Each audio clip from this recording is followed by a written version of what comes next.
Students created a climate zone project at the end of the unit of study on landforms, water features, and climate zones found throughout the world. Students opened up the climate zone Google slide presentation and the Google Maps link that were found within our Google Classroom. Students were also given an atlas, or they could use their textbook.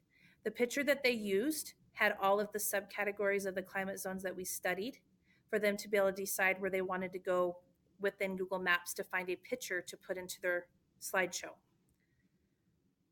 For tropical rainforest, a lot of my students looked in South America.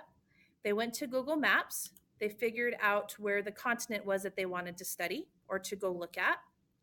They picked up their little guy that travels around and likes to look at different places in the world.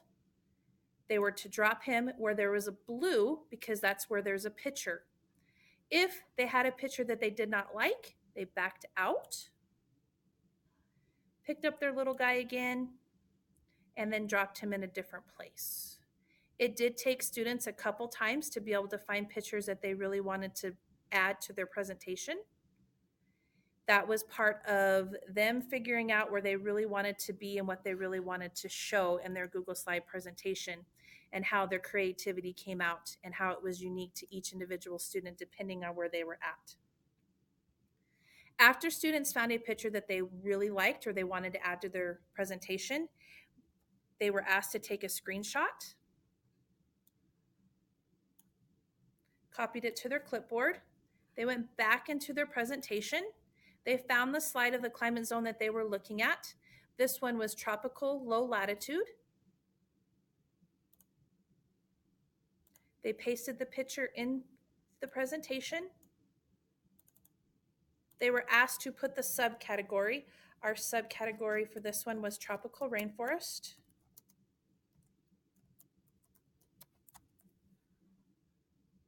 They then had to denote what continent they found the picture in. This helped them recall the information of when we studied the continents in our first unit. As students went through, they had 2 for the mid-latitude or temperate because there are 4 subcategories. They had 1 for the polar or high latitudes, 1 for the dry, and 1 for the highland.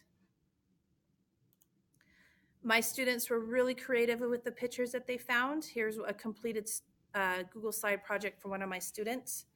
They were really able to find great pictures that depicted what climate zone they were studying or looking at when they were dropping their guy within Google Maps. Overall, this project really showed, like I said, my students' creativity, and I would definitely use this again.